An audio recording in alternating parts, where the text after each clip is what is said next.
email within the next day or so. Now, it is my great pleasure to welcome our experts. Panelists, if you'll join me on screen, I'll ask each of you to introduce yourselves.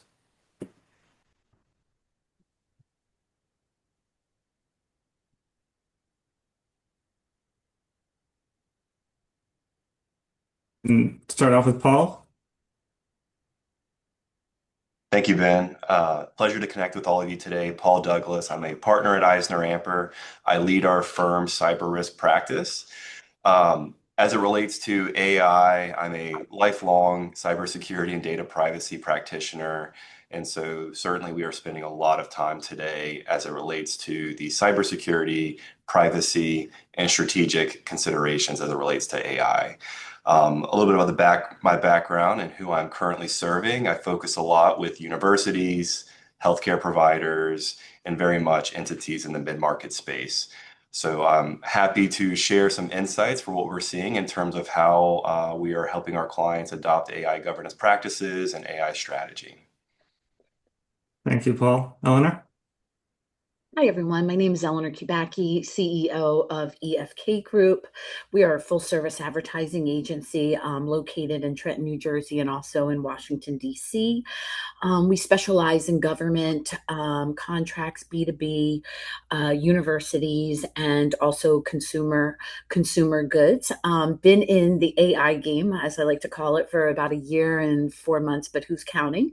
And today I'm really going to focus in on the practical aspects of how you can truly change your business via AI integration, and specifically with AI operating systems, what they do and how they work, and how you can get one affordably, and how it will be an absolute game changer for your company. So look forward to today. Thank you.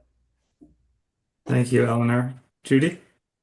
Hi, I'm Judy Saylor. I'm the Director of Learning and Development for PrimePoint. I am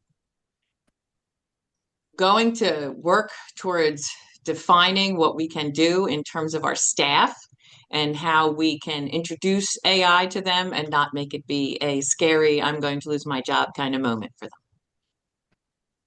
Thank you, Judy. Christopher? Hi, Ben. Thanks for having me today. I'm an audit partner at Rosenberg Rich Baker Berman, PA. I perform audits on both privately held and publicly traded companies across various industries. I'm also involved with our audit department's quality control function and have been involved in the firm's adoption of both AI tools and other technologies. Looking forward to the discussion. Great, thank you. Finally, Peter.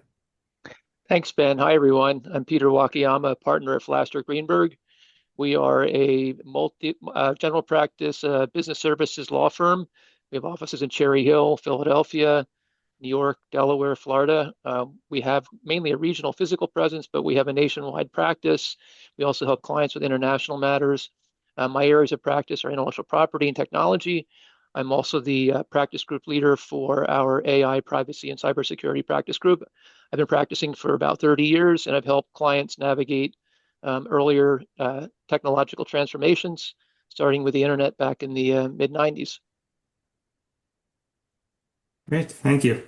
So let's get into the discussion. Just kind of start off with some first steps about AI. And if you could each weigh in maybe 30 seconds, and we can just go in the same order we just went in.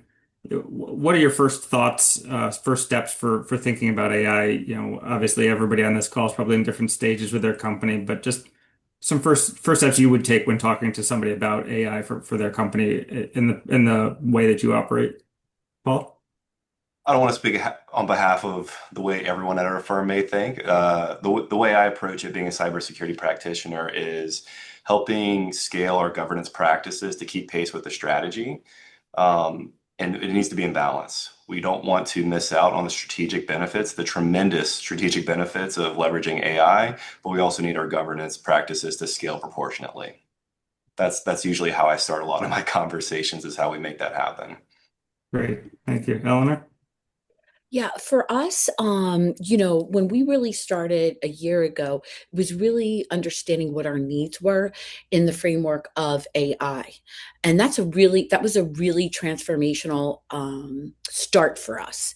And to be able to identify what those needs are, and then to figure out how do we fulfill and get AI to help us navigate and become a better, stronger, more competent business. And so for me, it's one, assessing needs. Two is figuring out who can help you get to those, help you get to your goals. And then three, an action plan. And four, finally, go into market. And I guess the since I've been in this, and my journey has been very interesting in the fact that my motto is get comfortable being uncomfortable. And that's really the first place to start for AI. Great. Judy? So I'm a college professor at heart on most days, but being here at Prime Point, we started with AI in 2017 in terms of implementing that into our systems in order to support our client base. You know, we have seen folks going back to, you know, pen and paper at times. And we just found for our client base that they needed more. They needed more opportunity to improve themselves. They needed more opportunity to train their staff. They had so much in terms of hiring, cultivating, you know, you name it. Those are heavy lifts at times, depending on your audience. And so, you know, with Prime Point, it's going to be what's next. There is always a new step to take to improve, to get to that strategic point that is going to bring your client base up to the next level and give them the opportunity where they're learning. You know, we're a species that loves to learn. And the more we learn, the better off we are. And, you know, this is not meant to take your job. This is to elevate you to the next level of your job. Great. Christopher?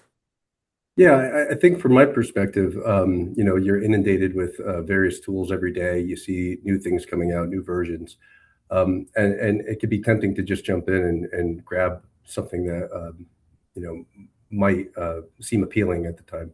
But I don't think that's the hard part of getting into the AI. I think the difficult part, or the part that might be missed sometimes, is understanding those workflows and processes where there could be redundancies or you know, wasted time. So I think there should be kind of a use case or identified areas where you could be more efficient before starting to look at the different solutions that might be available to everybody. You know, if you jump in and not really looking at those processes, those workflows, you could have a bad process. And, you know, using AI in a bad workflow or process, you're still going to get not a great result. You're just going to have it done faster. Thank you. Peter? So where to begin? It's often the question of, Peter, is this legal? Right? That's the question I'm getting from clients in reference to AI. You know, what are the laws that we need to be aware of? Is this legal? What don't we know that we should know? So a big part of what I'm helping clients with at current time with AI is really risk management. And every organization has its own sort of unique appetite for risk or risk tolerance. Some companies are willing to take on more risk and to be further out there on the edge with adopting AI on their own, maybe developing their own tools, licensing third-party tools, really sort of pushing the envelope. Others are more conservative just by nature. Some industries, legal, finance, banking, you know, we have some industries that are very measured and deliberate, and they're going to move a little bit slower and be more concerned about legal pitfalls. And then there are companies in between. So what I'm seeing is it's not a one-size-fits-all legal approach for clients. It's really a tailored and measured approach. But what I tell all clients is the word measured is really important, and to be thoughtful. So one of the themes that I emphasize with clients is determine what your use cases are going to be before you decide you're going to use something. Otherwise, you're going to open yourself up to some unexpected consequences, which could include significant legal exposure. So those use cases can then guide the adoption. And some clients heed that advice, others do not. I've had some companies just simply say, we're diving in head first. Our directive from the CEO is everybody needs to use AI and needs to begin using it now. Well, that might work out great, or it might not. I might be getting a call from those clients later on with problems. So that's a quick synopsis of sort of what I've been helping clients with in terms of sort of the high level thinking and the types of opening questions I've been getting is it legal? What can we do? What are the AI laws? Great. Thank you. So let's move on a little bit to what AI is good for, especially as you're starting out. Should you be thinking? What are some recent technological advances that could help your company? Is there anybody who wants to kind of take a stab at this one in terms of what's it good for a starting point and recent things that it's been developed for? I'd love to answer that one, Ben. So for me, we deal with, as I mentioned, I do public company audits, private company audits, and other attest services for our clients. And a lot of that is people think numbers when they think accounting, they think tax returns. But from an audit perspective, we're really not just going through the taxes. We're going through the balance sheets and the income statements and the footnotes there.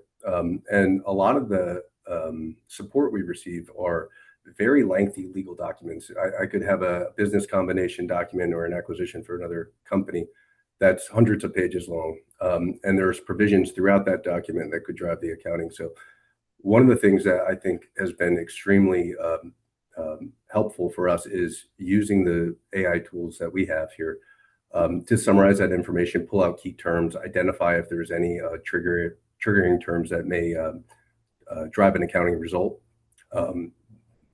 Prior to the use of AI, that would take a very long time. I would spend days just going through very large documents. So that's one from my perspective. Additionally, doing research from our end, that is a very time-consuming process too. I grew up, started my career. We were still paper-based, doing our audits all in binding. To today, now we're, obviously using electronic softwares and everything like that. So I think, when we're thinking about the research aspect of things, you could have a transaction that's incredibly complicated. You haven't seen it before. It's whatever it might be.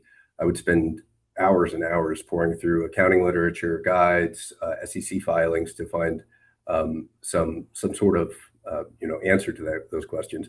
I will caveat that by saying, when you're doing research, at least from my perspective in the accounting world, you have to check your sources, where it's pulling from, and that you're talking the same language as the AI is. I've had instances where it gives you back answers, and if you take those at face value, you realize that it's not even talking about the same accounting standard codification or something like that. It could be from the other side of the transaction and not your client's side of the transaction. So I think those are two examples where we've used it here at my firm that have been incredibly helpful. Thank you, Christopher. Obviously, a lot of companies start off with kind of more low risk uses, maybe kind of have the training wheels on for a while. Do any of you have a perspective on how long companies should try to keep those training wheels on before they start experimenting more, doing more high level tasks with AI? So one of the experiences I've had in being at Prime Point is that we want our teams and our clients to utilize the system in a way that is obviously going to be, legal and appropriate. And what we see is, a role-based security opportunity where you can have some folks who have access to it. Clearly the accountants in the room are going to have that level of access where they're going to be able to handle and manage and see things that not everybody needs to see.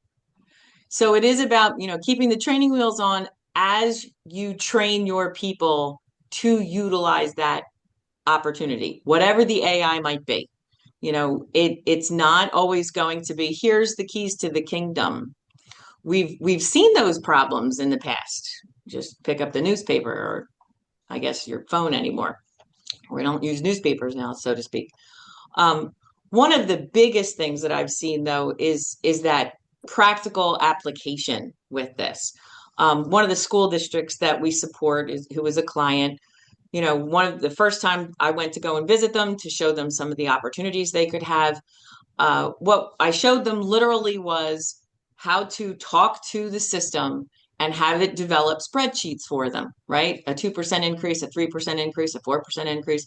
And you would have thought that I gave them gold because they couldn't figure out it's about the prompt, right? We all know this in all the systems that we're in right now. It's all about that prompt and teaching people how to get to that prompt that they really do need, not just give me a spreadsheet on this. The intent is to make their lives easier so that they are, utilizing their time to the best of their ability. We've only got so many hours in a day, Lord knows. And we're now seeing, if you look into the future, I have a 19-year-old. He asks and has prompts that I would have never thought of in my entire life. And in college right now, he's doing things that I think to myself, wow, where was this when I was in college? I would have loved to have that opportunity. So I think a lot of the practical teaching is what we need to start with before we even say, oh, we have training wheels. No, we're not even going to talk about that yet. We're going to talk about what's the safest way to use this, and let's start at the beginning. And I would like to add on to what Judy's talking about. And as the biggest, for us as an agency, what worked well for us was when our staff was with the training wheels. At the same time, we were building and thinking about what was next. So with AI, integration, it's all about running operations and running what's next for your company all at the same time. So for us, we knew we went out to bid for an RFP where we wanted to take media and we wanted to have an AI assistant. Everything that we do is AI assisted. It has nothing to do with being, completely AI driven, obviously, right? But at the same time, we put out this RFP, we went into market, and we had an incredible case study that we're just finishing out. It's a statewide media enhanced predictive case study. But that was a lot of time, a lot of investment. Now, in the last 6 months, that's already obsolete. So it sort of goes back to what I said before, being comfortable, being uncomfortable, and constantly learning about what is next. So once we realize that, technology is moving so quickly that we will always have to have a small team. And for us, it's a team of 3 that's constantly thinking about what's next and has a whole performance based on building AI. And for us, it's an operational operating system. So it's just like your computer, right? But an AI operating system is your central platform. And I believe that all small businesses and mid-sized businesses need to be in that game. It's not just about,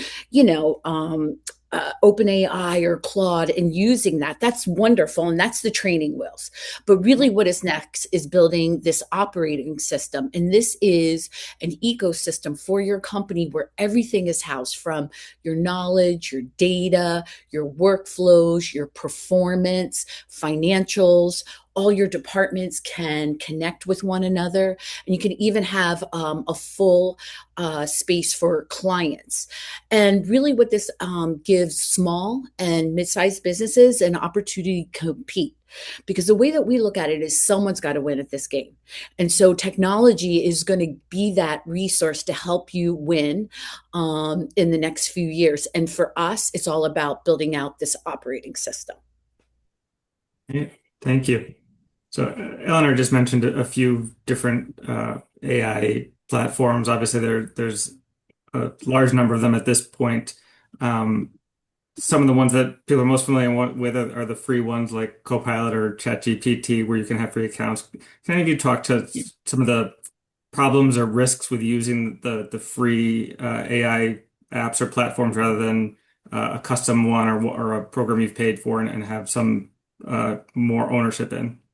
Hey, Ben, I'll go ahead and put out a response to that because I'm getting that question from many clients. Should we pay for an on-premise private cloud version, or should we use a free version? And what are the risks and rewards, legal pitfalls? So there are some. So with the free versions, the terms and conditions are very one-sided. in favor of the providers of those tools. There's virtually little, if any, recourse against them. And if a company puts its confidential information into ChatGPT or BARD or some other publicly available tool, whatever rights it had in that information, for example, trade secret rights, are probably lost. And I've had clients call me to say, hey, we had an employee do this. They put this information into this tool. What should we do now? Well, there really isn't a way to fix that, right? You can't extract and remove or force one of the providers to extract and remove trade secret material that may have been uploaded. So that's a significant risk with these publicly available tools. Now, the problem isn't completely solved either with a private tool, because no system is 100% secure. So I've had clients come to me, large companies who've signed agreements for private tools, private cloud version tools, and they've asked me to review the agreement. It's usually multiple agreements. For some, it's as many as 6 to 8 documents, because it's like a nesting of Russian dolls where you have agreements embedded within agreements. So it's an arduous undertaking. But the net of that is that there are no guarantees that the information is 100% secure.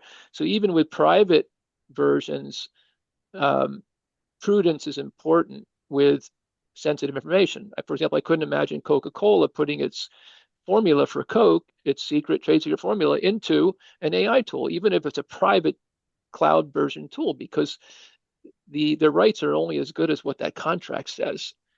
They would never jeopardize that. So that's the advice that I would give to companies in general, is that sort of you get what you pay for. There's no such thing as a free lunch. Free versions can be helpful, but proceed with caution and use them in only appropriate ways. Now, what's appropriate? That should be dictated by your policy. Every organization should have a policy, and it should set forth which tools are approved for use, under what circumstances, and for which use cases, whether it's private or public. I think Peter's point really speaks to an underpinning throughout a lot of the risk management efforts, which is strong data governance. Data governance is going to help you harness the power by having good quality data, which we have struggled with historically. That's why we see such a gap between the capabilities of these AI models and what businesses can handle. And a lot of us are living in that gap. Businesses, we advance in a linear fashion. AI is advancing, if not exponentially, rapidly. So this gap that we see, it's so hard to close that gap as quickly as the capabilities are advancing.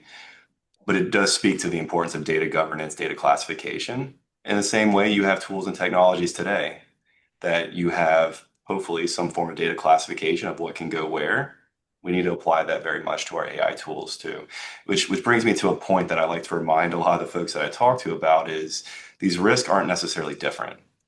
It's just the speed, velocity, veracity that we're dealing with AI. That's what feels different, or what is perhaps most different, but it's similar concepts. So the way we're managing this risk, we can look to the ways we were managing risk in the cloud, managing risk in other technology environments, and apply it to AI. It's just the strength and rigor may look a little different. The education may look a little different. So all those points are so valid and true, and they also apply to other things we do. And we can't lose sight of that. Great. Thank you, Paul. Obviously, there's a lot that goes into how a company is going to use AI. We've heard the term AI policy already, AI strategy. Who should own the AI strategy or the AI policy, and what expertise is necessary for the person or people who are going to be developing and implementing that? I'll go ahead and respond to that, Ben. What I tell my clients who ask me for a policy, I'm getting many requests. Hey, Peter, we're adopting AI. We need a policy. Well, it's not quite that simple, and that's where governance, to Paul's point, comes into play. There are multiple stakeholders in most organizations that need to be represented in that governance discussion: legal, HR, finance, marketing, sales and marketing, R&D. Think about the main areas of the business that should be represented and have a voice in governance. So now smaller organizations may not have all those departments. It may be a smaller number of people that sit on the governance committee and that implement a charter or guiding set of principles for governance. So it's going to vary from company to company. I think it's important to have a legal voice in governance, whether it's an in-house attorney or an outside lawyer who's providing advice, because all these decisions, each decision that a governance committee makes may have some legal implications. At the very least, you want to determine that the decision doesn't have any legal implications, that it doesn't trigger a legal obligation or compliance or some type of legal risk. So the way I discuss it with clients is determine who should have a voice, who AI is going to impact within the organization, and follow sound principles for implementing procedures and protocols that committee would then follow. Thank you, Christopher. It looked like you wanted to answer this one as well? Yeah, I was going to say something very similar to what Peter was just speaking about. The only thing I think I'd add there is all the parties that you mentioned, I was totally agree with. Users. So in my industry, professional services, a lot of times, the people who are using it, or where the risk lies, is the actual staff, because they're dealing with the client data.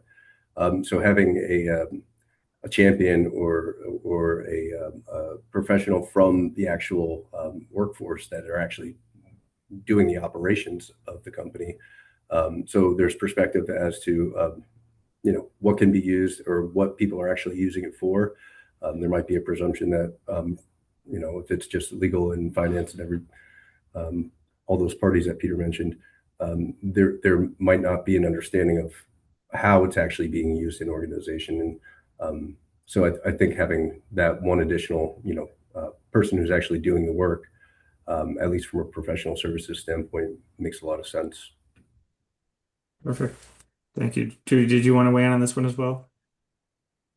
Yeah, one of the things I wanted to bring up is, in terms of what Christopher's saying is, that SOC 1 and SOC 2, if you can't make that, that's going to be a killer. And a lot of those items relate back to, our technology. What are we doing with it? What are the staff doing with it? Do we know what they're doing? Have they been trained? HR can have a great policy. It can have perfect information in it and what the expectation is. And it takes one person to click on the wrong thing, and suddenly you have a huge issue. And, we know that we have some standards when it comes to the state and comes to the Fed. I'm sure that is going to change over the next 6 months to a year, potentially. This is where, at this stage, I would say some folks have, at that point, now the training wheels are off. And again, they're starting to use it in a way that they think, oh, this is okay. This is fine. This will work. And here's my information. Here's my report. College kids right now, they have the corner on the market. They're using apps that they can apply to 100 jobs at once. They've figured it out and they're doing it. They are putting all of their information out there. It used to be back in the day when, Facebook first came out. Oh, don't put your kids' pictures on there. It'll be used in the future for them. Guess what? They're doing way worse things at this stage. So we've got to get more guidance. We've got to get more support with this. HR, again, can only do so much. I can only, talk to people 100 times a week and say the same thing, and they're still going to click on the wrong thing, and then zap, we're done. Yeah, absolutely. So we've talked a lot about how companies can use AI, what some of the risks are, some of the opportunities. Obviously, one aspect of AI implementation that any company has to consider is the cost. How much is it going to cost for licensing, subscriptions, data cleanup, integration with existing systems? What are the hidden costs of it? How should a company be trying to get their arms around what AI implementation might cost them short term, long term, and making sure that they are prepared for everything that's part of that? I could talk to that. So from a operating system, which really honestly, it is the integration of, could be many apps, right? So you're going to have an operating, the place where you house all the different aspects of what your company needs. So say a basic off-the-shelf AI tool integration with an operating system on average takes 2 to 6 weeks, because a lot of it's pre-built, right, for you. And you sort of click and you drag, and here we go. You have a whole dashboard that can operate your company. And we're seeing anywhere between $5,000 a year to $30,000 a year, depending upon what your needs are. Now, if you can't take an off-the-shelf product, then you could do an AI work platform that is more customizable, right? And that we're seeing that run between $15,000 to $75,000 per year, and that takes around 2 to 4 months.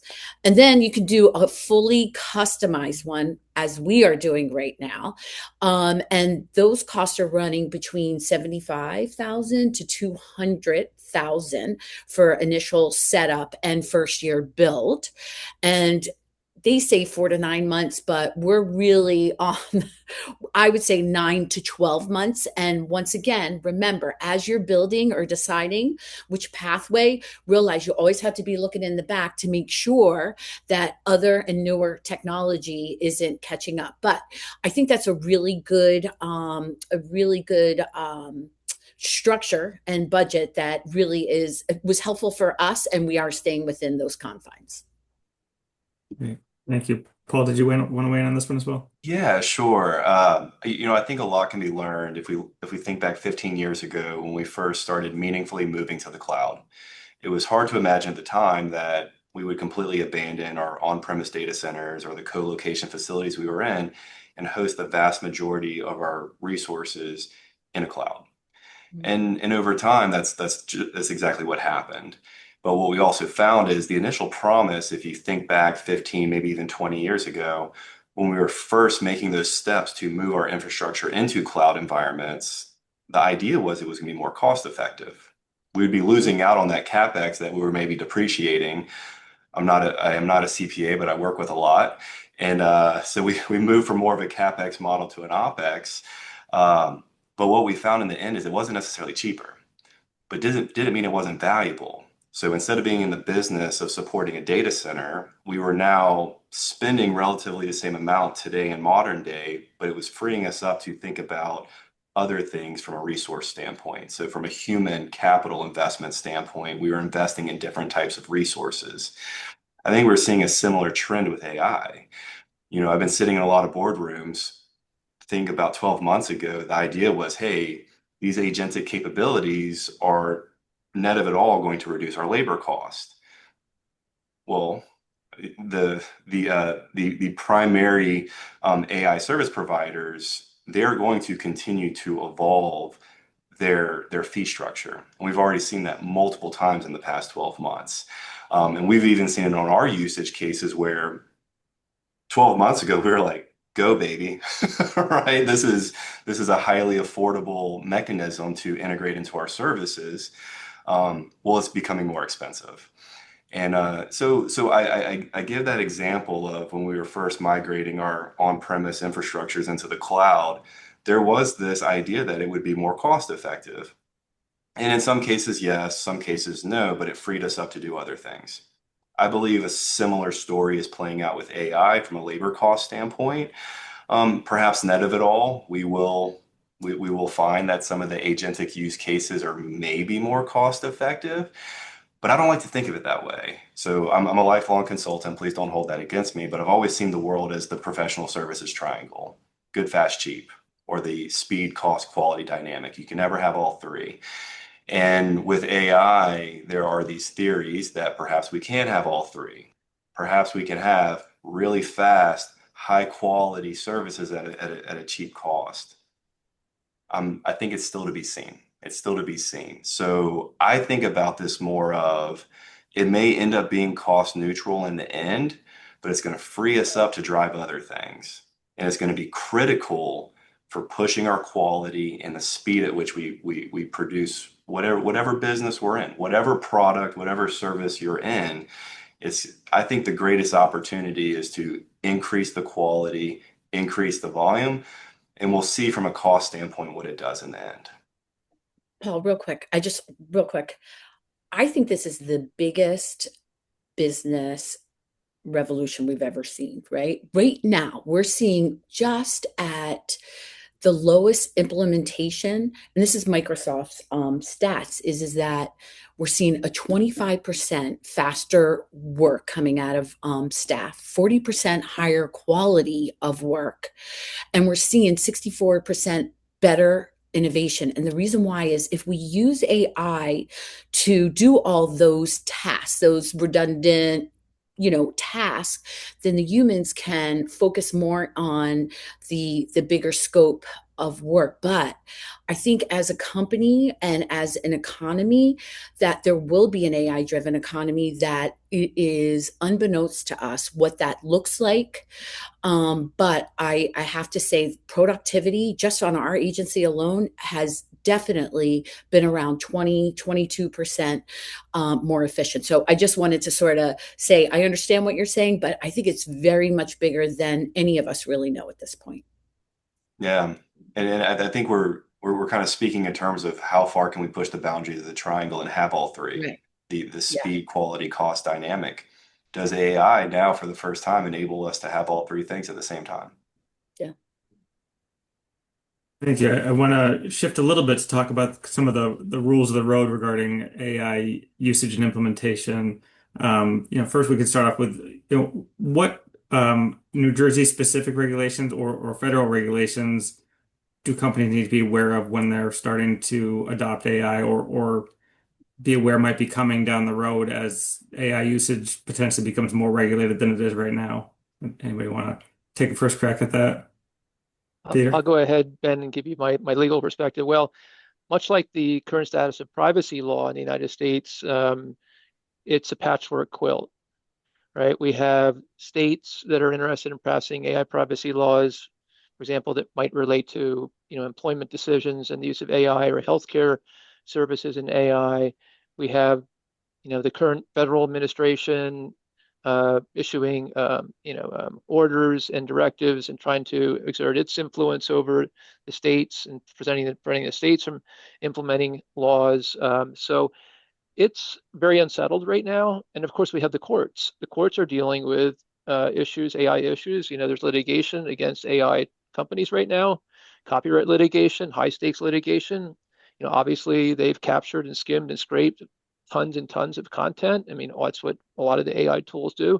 So those cases are unresolved. And there's another area that hasn't been talked about a whole lot, which is the potential for intellectual property claims. And we saw this with cloud computing. We saw this with the internet. We saw this with mobile apps.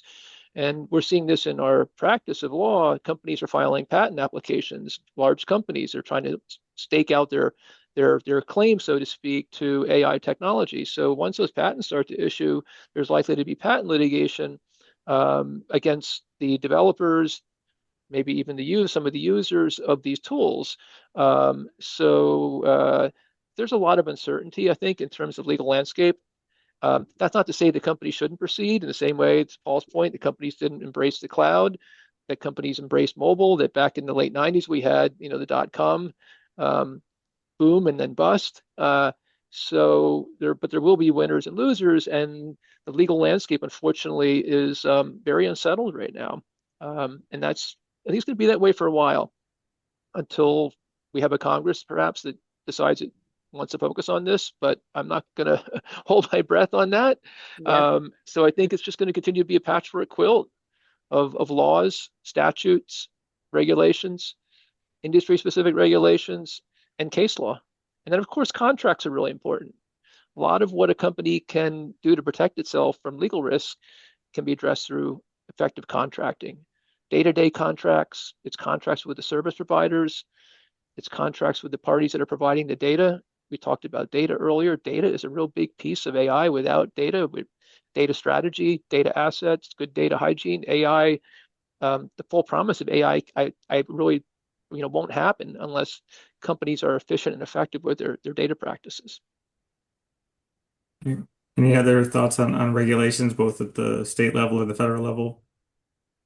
Yeah, there are some interesting ones emerging. It's primarily been sectoral, but at the state level, one that we're watching that's pretty interesting is California and the adoption, the expansion of the CCPA. If you're familiar with the California Consumer Protection Act, One thing to highlight from that I think is an important point is we are mislabeling what is AI at times. And sometimes things that are simply automation, our vendors are calling it AI because it's just a little bit more buzzy and attractive to their customer base. What I like about what California did is they are making that distinction that they want to govern at the state level, both what they call ADMT, automated decision-making technologies, as well as AI. And I think that's important for us to make that distinction within our governance practices because AI is different than automation. And the way in which you govern both, there may be some similarities and overlap, but there's some nuance to navigate. So that might be one to take a peek at. I don't know if other states we have seen at the state level, other states with some similar, but California seems to have the most stringent going forth next. I don't know, Peter, if you have any comments from a legal perspective on what they're putting forth. Well, I would echo your comment about California. It's a challenging environment in which to operate a business, and the California laws do not limit their reach to companies that have a physical presence in California. So companies interacting with California consumers over the internet, which most companies are, just having a simple web page might expose a New Jersey company to California jurisdiction and maybe even the reach of the CCPA, which Paul mentioned. So which is primarily a privacy law, but it does bring into play technology, privacy, biometrics, automated decision-making technologies. So it's an area that the companies really need to be focused on, especially with sensitive data. If it's personal information, California may come into play, CCPA, and maybe other states too that are looking at these laws. New Jersey just recently passed a data broker law, for example. So there may be laws that are not labeled as AI laws that have implications for AI because they impact upon data in some way, personal information, biometrics, or other technologies that might in some way relate to AI. Thank you. So in addition to legal concerns or considerations around using AI, there's also obviously ethical considerations, which, we've heard a lot of in certain cases, potentially around bias in AI-assisted decisions, such as with hiring or lending, or what kind of transparency is required about your AI usage to your customers, your employees.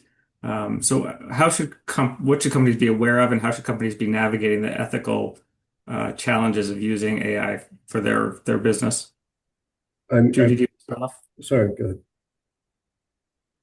Judy? I was going to start off with, again, the people version.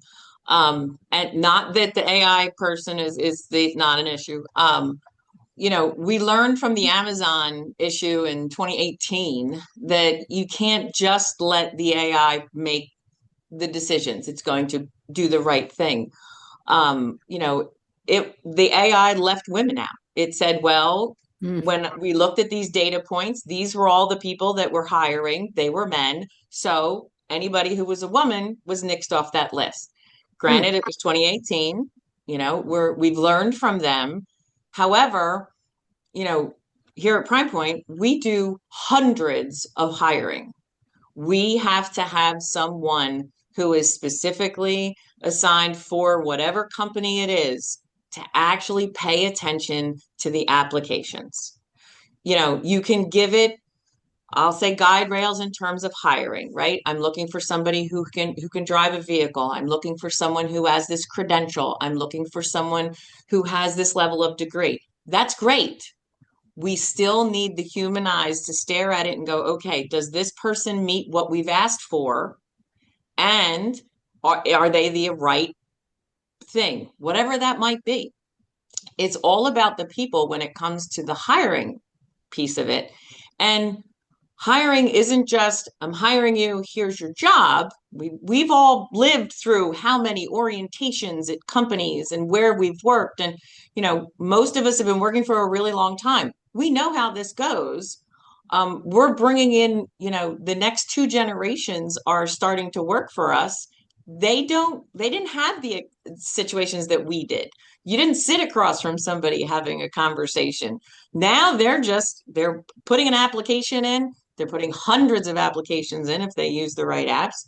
And that gets cumbersome. As the HR person, I have seen 500 people apply for one job opening. How do you fix that? How do you get through 500 people? Well, yeah, you're going to have to use some, filters that are going to say, yep, this person doesn't have what we need, but this person does. And my hope is that as we get better at this in HR, it will be easier for companies to hire and faster, because we want that, time to get shorter when it comes to hiring people. We need them. We need them working. We need them in, we have opportunities. I can't guarantee it's going to happen tomorrow, but, think about in terms of your own companies. When you're hiring people, what does that look like? And is there a human factor in terms of it? Recently, I was on a board event, and they told us out that they said, we don't let anybody come into the building until their second or third interview. Why? We just don't want them in the building yet. We don't want them to feel like they're part of us just yet. They have to get through a process first. So some folks are augmenting their processes to get people engaged, and some are still going back to, I met you at an event and I really liked our conversation. Let's talk about this again, and I'm going to bring you in and talk you to the boss. Christopher, did you want to weigh in on that as well? Yeah, similar thought process, but different kind of scenario. Professional services, I tell my staff all the time, you can take a contract, an agreement, a transaction summary, and upload it to an AI. It will write you a memo to do an analysis, and you can put it in the file and sign off. But what I stress to them is you are a professional, and you have to own that conclusion. You have to be comfortable with the sources that they used, that they cited, that the facts and circumstances were complete in that analysis. There needs to be some sort of in just accepting a decision that AI has put out there. I think is a problem, and I've seen it before, and I can spot it when it's in our work papers, and this may be. Did you read this? There's placeholders, there's references. So I would stress, like, from a decision-making standpoint, like, especially if you have a license of some sort, if something happens and there's litigation or something like that, you cannot blame an AI. You have to own that, whatever that decision is that's coming out of there. You have to be comfortable with it too. And if it's information withholding for it from the AI to get an answer that you want, that could be a huge problem. And just real quick, adding on to that, is there's a lot of hidden pitfalls when we're talking, just what Chris was just talking about. Humans are building AI through all the content, right? That we are putting within all the different systems, right? And a lot of times we don't have that, we don't own that content in the way that we want to. But what the problem is, and this is from a marketing perspective, I want people to be really careful when you're using any free versions and even enterprise versions. Everything that you're putting into AI, they're building your narrative, your brand. So, within about six months, a year, there will be more AI searches than Google searches. The one thing I would encourage everyone to do is go into your favorite AI and Google yourself, AI yourself, and really take a look at the perceptions, the narratives, the brand that is being created without you having control of it, right? So there are a lot of those hidden pitfalls, but for me personally, that's one from a personal brand and a company brand for everyone to take seriously and realize now is the time to be able to control that narrative. But that is a huge pitfall. So I just wanted to add that to Christopher's point of view. Thank you. Just want to take a minute to remind the attendees that we are going to pivot to a Q&A portion in about 10 minutes at 2 o'clock. So if you have a question and you haven't submitted it yet, feel free to do so now. I know we'll go AI ourselves while we wait for the questions.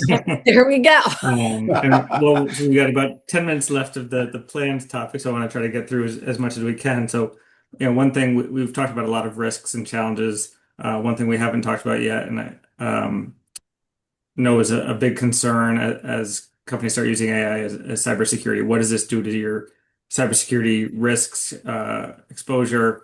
What are kind of the top cybersecurity issues that companies need to be aware of or plan for as they start to implement more AI usage into their work? I think we're As about a to go, happy to, legal Peter. person, yeah, but I'm happy to comment on that, but I'm sure others here, because there are legal, technical, and business and other perspectives on this.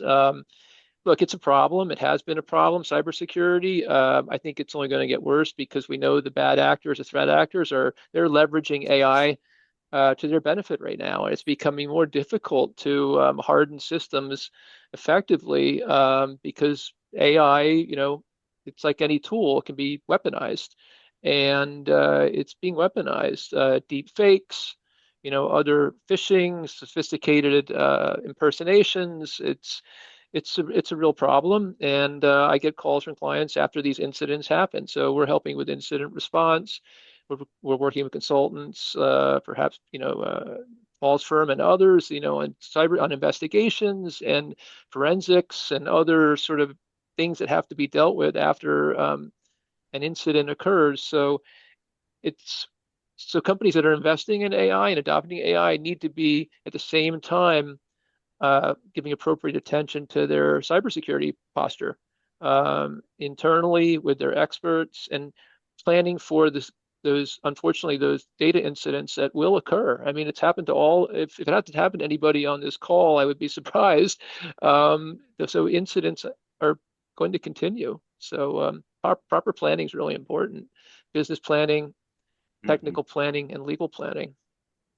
Yeah, I think an important concept is the democratization of these tools.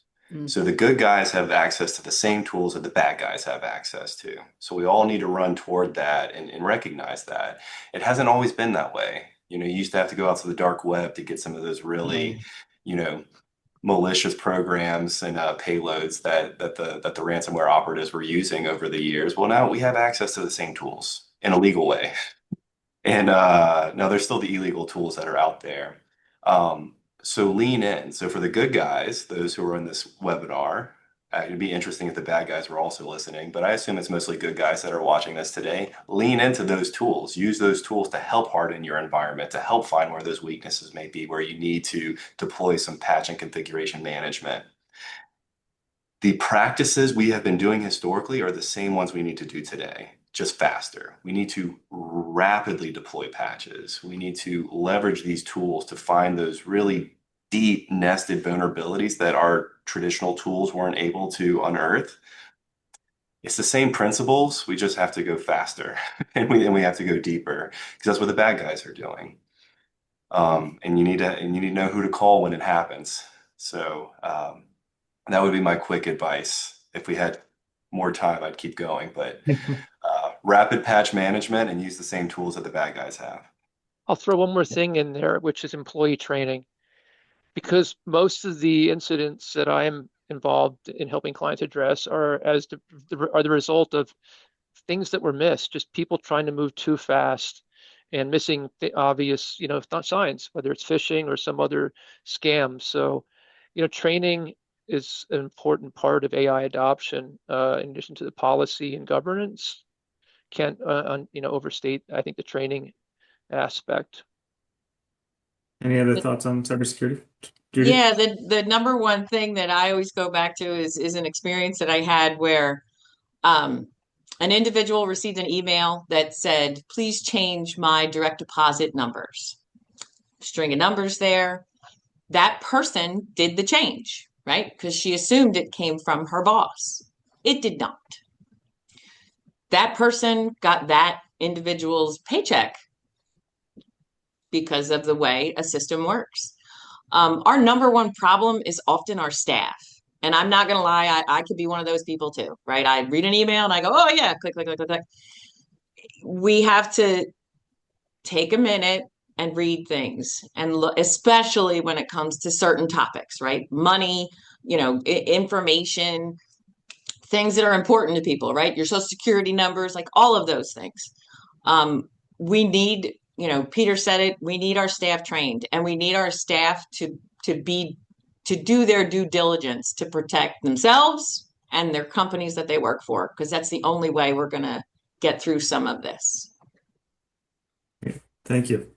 So we've talked a lot about risks, challenges. Obviously, companies are looking to use AI not because of all the problems, they're looking to get success out of it. So Eleanor mentioned earlier some of the success that her company has seen, but how do you how should a company measure success? What should they be looking for? How long should they give it before they start saying, are we seeing the success that we expected to see? What are there metrics they should be looking at?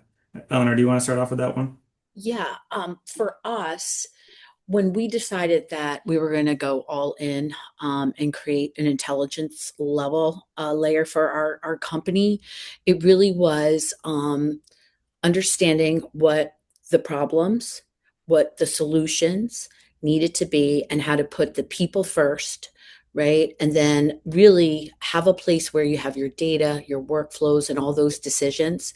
And for us, we for to measure success for our agency, we would like to see productivity increase by somewhere around 25% per staff member. Now, that may seem ambitious, but for us, we're going to take that 25% and not have 25% less staff, right? No.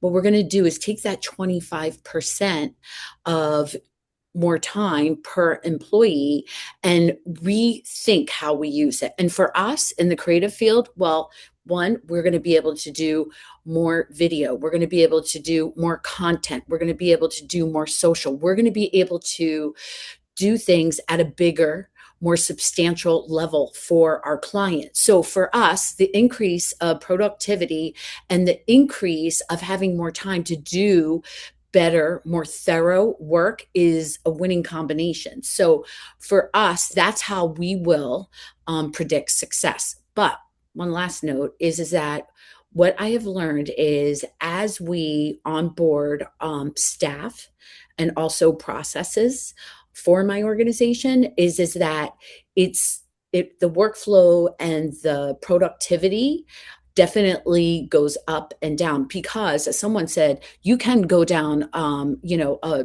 crazy path and all of a sudden you're astray, and that's where human decision making really comes into play to stop that, because there are a lot of limitations with AI. There are a lot of mistakes with AI, so on and so forth. So it is a perfect partnership if in fact you make sure that you are doing what you need to on the financial side, on the ethical side, as well as your people side. Any other thoughts on measuring success? Yeah, I think it's been said a couple times, but to me, the efficiency is what gets business leaders interested. But without quality and without a quality outcome, that it's for all for nothing. You might be faster at doing the same a thing badly. If it introduces unreliable work, then that's not something that any efficiency is worth sacrificing. So quality is one, capacity, like was mentioned. I think that providing better products to your clients, more service offerings, which creates an opportunity for more billings or other service offerings, like I said. Great. Thank you. Well, it's just about 2 o'clock, and I think we've done a good job of touching on a lot of different topics so far. So we'll transition to the Q&A portion of the panel. We do have a handful of questions ready, so I'm going to start with one on credentialing. As AI is becoming more prominent, we are seeing certificates, credentials, courses on AI. What should employees or employers be looking at? Is there a benefit to going through these courses? Is there a credential people should be considering, or is it just kind of the wild, wild west out there right now in terms of credentialing AI? I can talk on behalf of our staff is that we really encourage all staff to take webinars and or courses. We're not certified specific, but for example, last week we got invited and via Google to go up to the New York offices to learn about their AI technologies. There are so many free offerings right now. Even if you Google that, I bet you could get there. But really utilizing the free opportunities, because, it is a wild, wild west, right? Without a doubt. And all the AI operating systems want our business. So if they want our business, they're going to do everything they can to get us to really rely on, because nobody, it becomes, your partner in work, your partner sometimes, unfortunately, in healthcare and law, sorry, we do ask those like preliminary questions. So once you're there, it's hard to get people. People don't like change. So there's a lot of free opportunities that can really help staff get to the place that you need them to be in order to, work through what's next on your AI platform. So that's what I would recommend. I would also like to comment on that. I would suggest, while credentialing might become something important in the future, maybe it's not right now. I think there's a lot to be gained by an organization focusing internally and making sure that its policy and internal practices are appropriate, getting that fine-tuned and optimal, and then training employees on that policy and on the internal practices and procedures. So focus in, achieve internal efficiency and perfection, maybe not first, but at least in conjunction with looking outside the organization. Because what I'm seeing a lot of clients is that they're looking for the next best tool for this problem or this solution, but their internal operations around AI, the policy, governance, training, their contracts, they're deficient in all those areas. So they're sort of like they're trying to sprint before they know how to run, before they know how to walk or crawl. Thank you. Any other thoughts on AI courses or credentials? We talked a lot earlier about data quality, the importance of data as you're implementing AI. And we have a question asking if you all would recommend, prior to launching an AI initiative, that you holistically restructure, standardize, or simplify your company's data structure to prepare for that implementation. I'm a fan. I mean, I think it'll certainly help. Data quality, data governance has been a challenge with a lot of our technology implementations over the past decade, and it's exposed a lot of those challenges. We've been modernizing our technology stack the past 10 years. And for any organization on this line that has been going through those modernization efforts, you know how much stress those implementations had due to the quality of data going into them. So AI is maybe a little bit more forgiving, but it certainly still benefits.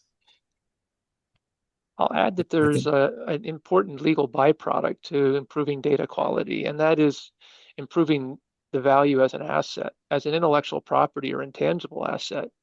So that could be in the form of trade secrets. It could just be raw data that qualifies for protection as confidential or proprietary information, and maybe copyrightable material. So what I'm seeing with clients who are trying to improve their organizations from a data quality, data asset standpoint is that they're identifying and unlocking value that they hadn't identified before. So it's a good exercise to go through, and I think it pays dividends that not for every company, but for some companies that they really weren't anticipating. So there'll be returns on that not just in the short term, but the long term. Okay. Thank you. We have a question. Obviously a lot of companies are using it to address one or more components, the triangle that Paul mentioned, the quality, speed, cost. But how are organizations using AI for innovation to identify and pursue use cases that were previously impossible or prohibitively expensive? For advertisers, it's all about predictive, and what we mean by that is that advertising dollars are going to be so much more effective because of AI, and the reason being is we can now see our target audience's online behaviors, and we can serve them content based on their online behaviors. That is the biggest game changer. And the ROI on marketing dollars is close to 30% more effective. And that is just serving the right content at the right time to the right people. And so when small businesses talk about, not having enough money to advertise, I think we're going to see a real shift. And this is where there's huge opportunity and a huge upside for small businesses, because they're going to be able to compete and be able to market themselves in a much more affordable, effective way. What marketers used to do up until 6 months ago is we would, create these things called personas. Who our target audience we thought they were, how old they were, what their gender was, what their economic situations were, where they work, so on and so forth. And they were guesstimates, right? Good ones, research based, but now we don't need those. Personas are gone. What we actually do is look at people's online behaviors and be able to give them content that directly correlates with where they are and what they're doing at that, at that time online. So there are some huge benefits for small businesses to be able to compete, and marketing is really at the forefront of how, small businesses can do better during this new transition. Great. Any other thoughts or examples on how AI can be used for innovation and things that were previously not possible? I'm interested to see if SaaSpocalypse happens. I don't know if anyone is following that. So that's essentially replacing all the software as a service solutions on the market through vibe coding and other coding capabilities that we now have at our fingertips. I don't know if I'm quite there just yet. SaaSpocalypse may still be a few years away, but that would certainly be a form of innovation within your organization. Whereas you may not have had the ability to create your own software solutions to automate or to leverage to be more tech enabled in whatever your business process is, you now have some more cost effective, maybe risky, but more cost effective ways to do that. And I apologize if that offends any software providers on the line. I'm not advocating that you should vibe code your way through this. Just it'll be interesting to see where that goes. Great, thank you. We have a question from a nonprofit that, in particular, this one's a performing arts theater, wondering, how can a nonprofit or a smaller organization utilize AI to not fall behind larger companies using these tools? And Eleanor just mentioned advertising is going to be a big opportunity, but what else can small companies be using AI to help compete with the larger companies that have bigger budgets? I think when it comes to smaller entities, using AI for recruitment, for background checks, for all of those items that are related in HR to some way. I came from nonprofit. I had 20 years in it. It was hard. It was hard. And in nonprofits, you do every job there is. And I give you all the credit in the world, the person online. The tools that we can have now, I would have killed for back in the day. You can hire people faster, better, etc. You can check them out better. For a lot of organizations now, you can do social media, look-ats to see if somebody is really who they say they are and what they're doing. We don't have time to waste when it comes to hiring people, but we have to take the time to make sure we're bringing in the right folks. Any other thoughts on that question? I do. AI can really level the playing field, especially for nonprofits and small businesses. And really where it's going to be a great advantage to smaller organizations is it can recognize patterns before humans, right? The more data that we give as organizations, right, is it can all of a sudden red flag a situation. One, the tone of an email, right? At some point, and we're already doing part of this, all your emails, all your calls, everything is uploaded in your operating system, right? And so what it does is it gives an opportunity to have, I don't want to say big brother, but an opportunity to have an AI partner looking at all this data all the time. So you'll get those red flags, things that were missed, gaps, overdue tasks, unassigned work, right? It can predict risks. These are all things that small businesses and mid-sized businesses didn't have at our fingertips. Not only are we going to have it at our fingertips, we're going to be able to get there a little bit quicker. So this is now a huge opportunity for smaller organizations to be able to get into the AI game and be able to really come out on the other side and be stronger and be able to operate at a much higher level. That's such a great point. I love both. So Judy, Eleanor, great points. And also, I think it's a reminder too, and I hope this resonates with the individual who asked the question. It's going to give us the chance to be more human. Mm. You're gonna be able to leverage AI to do things that then free you up to be more human, which could be great for your service as well, and for the mission of your nonprofit. I think to use Peter's word earlier, the winners and perhaps the losers. I think the winners are those who can leverage the technology and be outstanding on the human side. And I think the losers are either ones who don't leverage the technology or leverage it and they're not outstanding on the human side, because that's our differentiator moving forward. So I think for the nonprofits, it can be used to help us be that much more outstanding on the human side. Wow. Great. Thank you. So we have a question that was submitted by somebody who registered ahead of time. What is the responsibility of the company leader, the CEO, the president, whoever it may be, in the AI transformation process? Putting people first.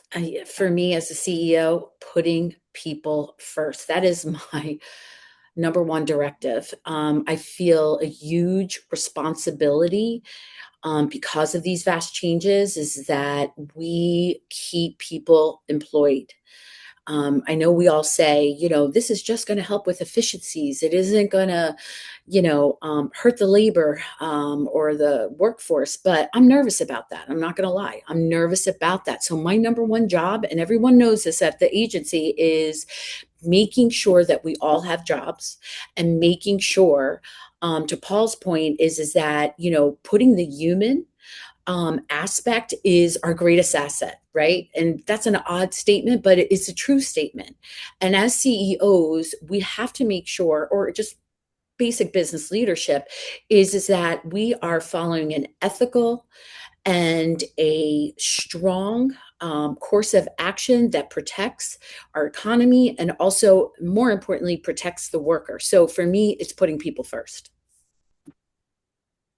I have to say, our tagline is, our powers in our people.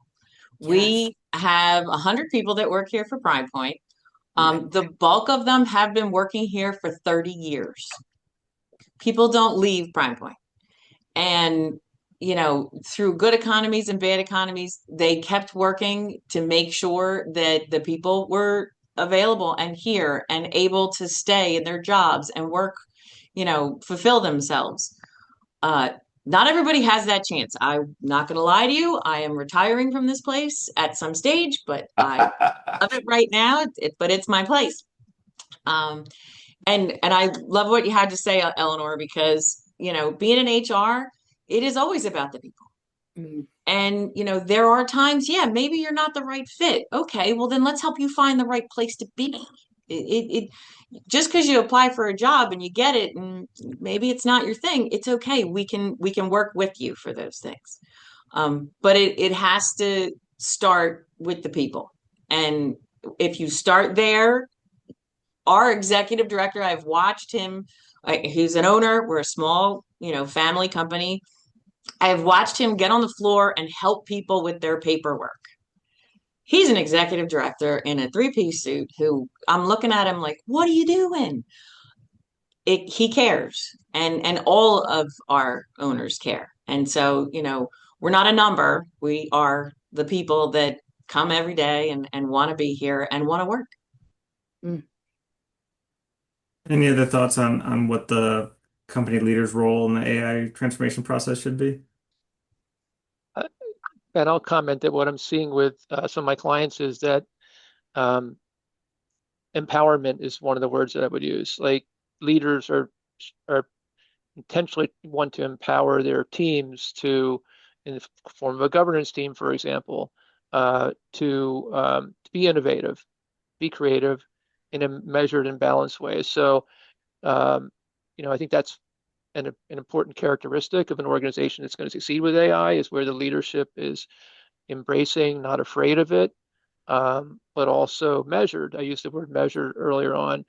And I'm also, other themes that are coming out from my conversations with clients are judgment. AI is not replacing good human judgment. That's uniquely human. So continuing on Judy's theme and Paul's and Eleanor's themes about, the people, creativity, AI, we see this with the copyright laws.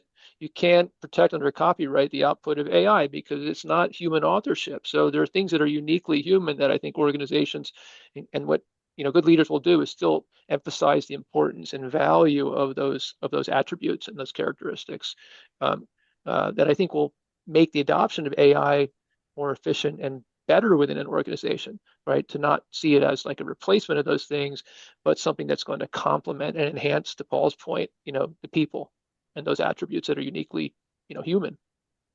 Yeah, absolutely.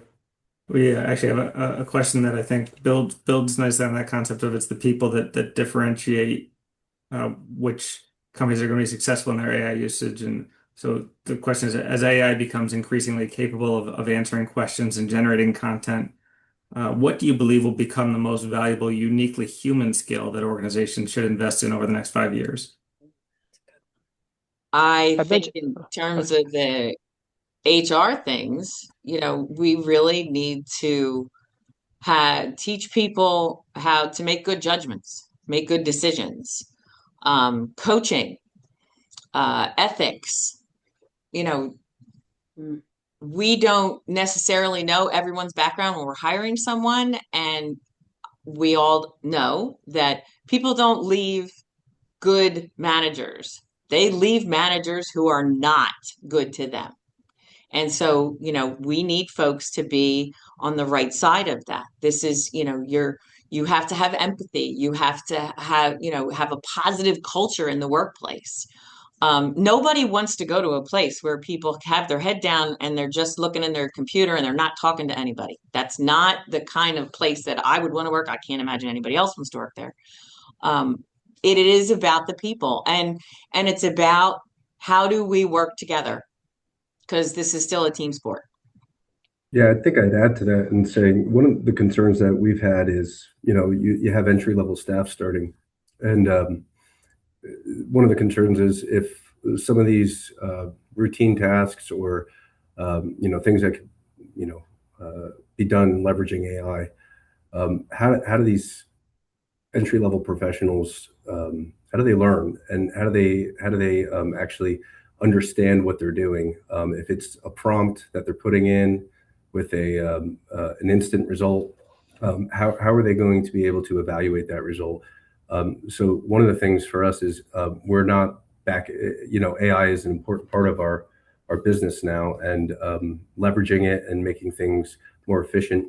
But also, making sure that we're taking the time to spend with our staff and maybe even redefine their roles or continuing on with the traditional trainings that we've always provided to them to make sure that they continue to develop as professionals in the workplace. As far as marketers are concerned, and I think this is over many industries, but one of the greatest skill sets I think anybody can really build upon right now is being an AI operator.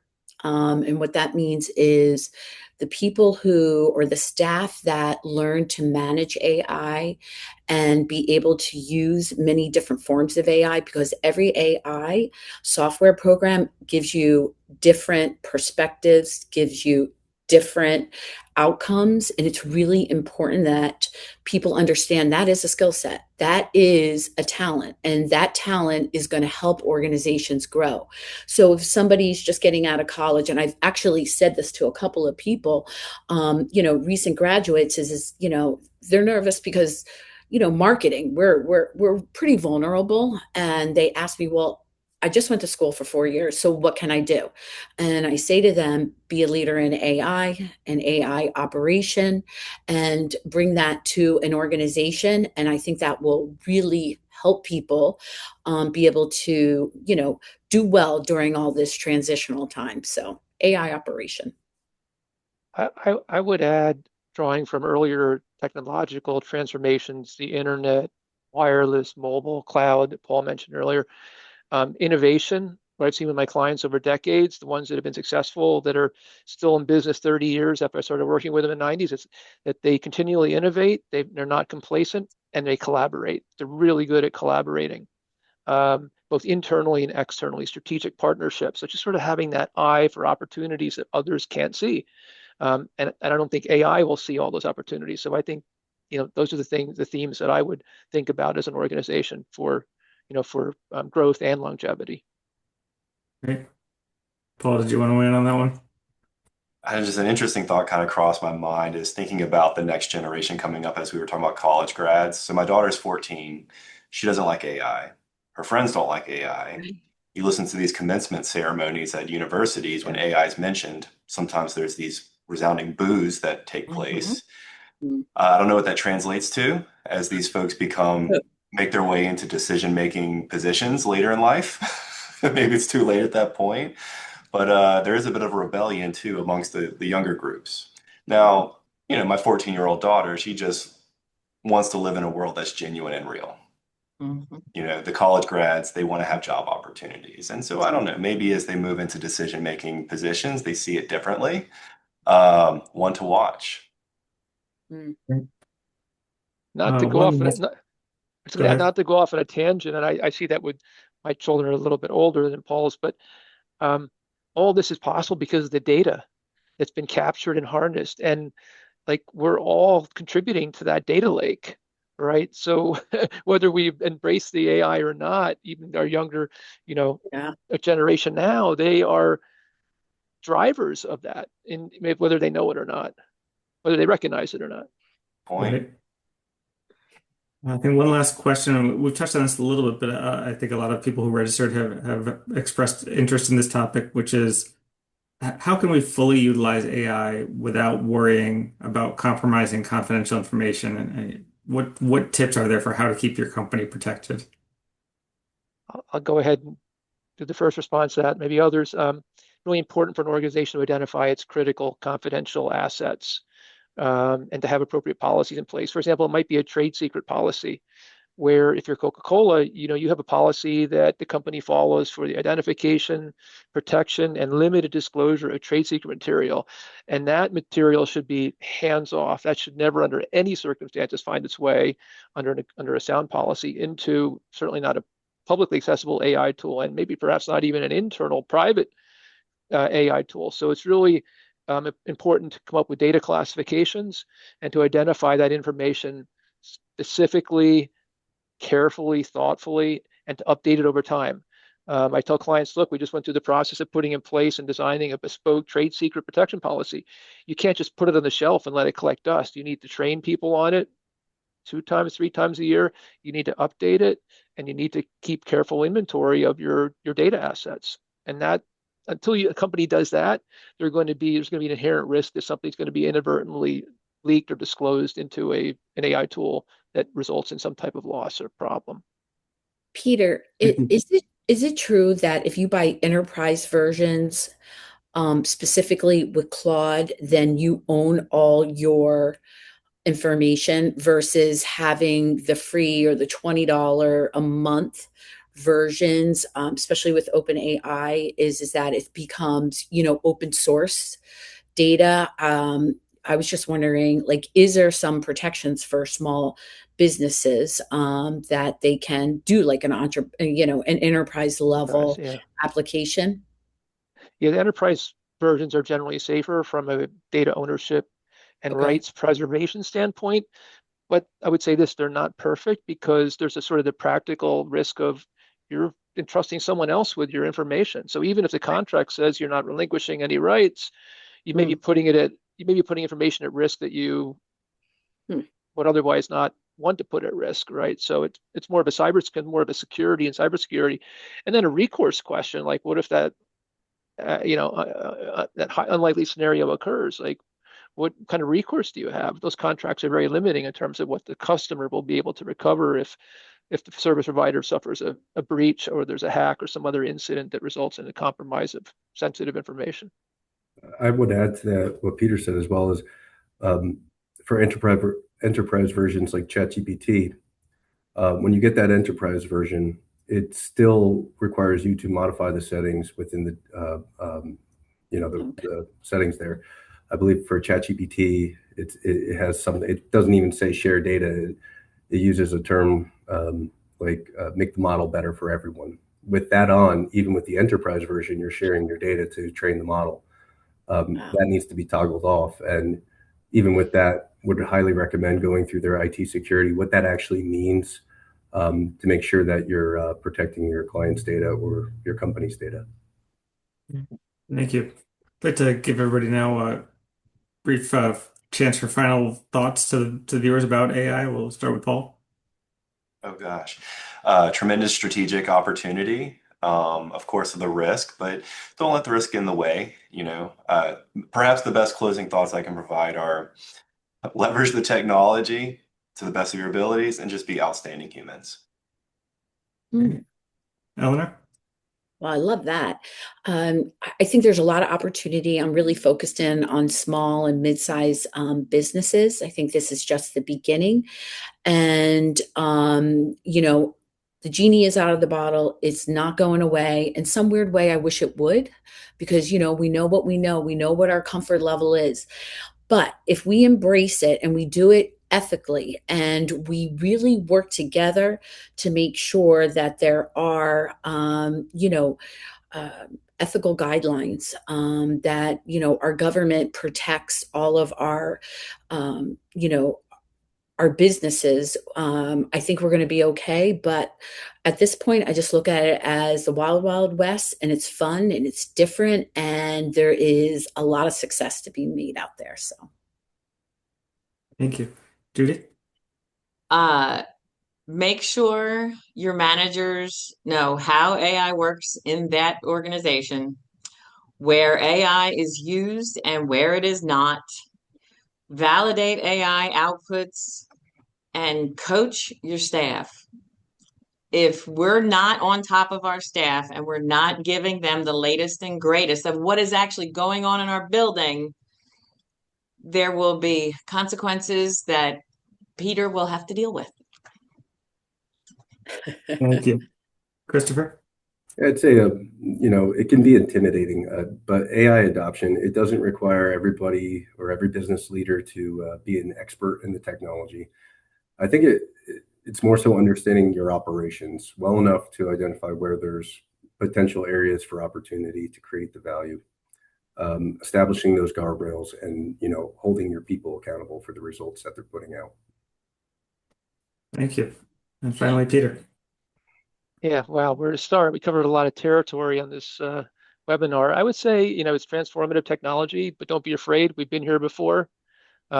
Internet, cloud. I mean, we have a lot of, guidelines and prior learnings that we can apply and will apply here. And that could be law, case law that even predated the internet. So I think we have, prior experience, whether we recognize it or not, to draw upon. I think that, Chris mentioned quality quite a bit today. I think that's really important. Like, we don't want to lose quality. And I'm seeing that being lost in my industry, and then you probably be seeing others where, like, in exchange for speed and maybe perceived efficiency, we're sacrificing quality. Other things to consider. This is like, the way I'd like to think about it is maybe it's more like a race where, it's a marathon or a 10K or whatever. You don't want to be the sprinter right out in front. You're probably going to fade quickly, and you're not going to win the race. You also don't want to be so far behind you can never catch up. So I think being in the middle of the pack is probably the safe place to be. And that, that's coming from a lawyer who, lawyers tend to be a little more conservative in their business thinking, but that's what how some of my clients are seeing it right now. Like, not too far out in front, not too far behind, just sort of being in the middle. Thank you to all of our attendees. Thank you to all of our panelists for sharing your expertise today. I really appreciate it. As always, we'll have coverage of today's event later on njbiz.com and expanded coverage in our August 10th print edition. Remember to look for the recording link. Thank you for watching. Until next time, stay safe, everyone. Bye, everybody.